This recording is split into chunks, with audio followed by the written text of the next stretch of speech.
আসসালামু আলাইকুম। আমি শামীম গাজী। আমি এখন আছি আরসিএল ক্রিকেট মাঠে। এখানে আরসিএল খেলা অনুষ্ঠিত হয়। এটা আমাদেরই খেলার মাঠ। আমরা ছোট থেকে এখানে খেলে আসছি।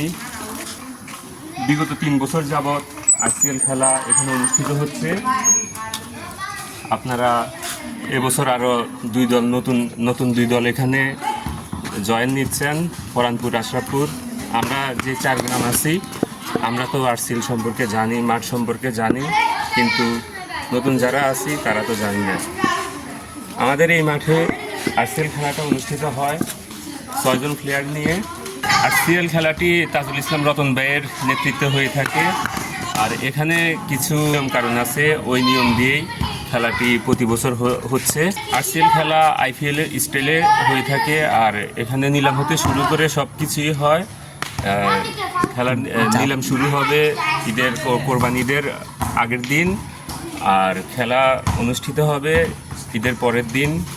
2 দিন, বিশেষ করে 2 দিন প্রয়োজন হয় খেলা শেষ হতে। আর যদি বৃষ্টির আশঙ্কা হয় তাহলে রিজার্ভের ব্যবস্থা আছে। আপনারা যারা দল নিতে চান, দল নিতে আগ্রহী, আমাদের ম্যানেজমেন্ট কমিটির সাথে আপনারা যোগাযোগ করুন।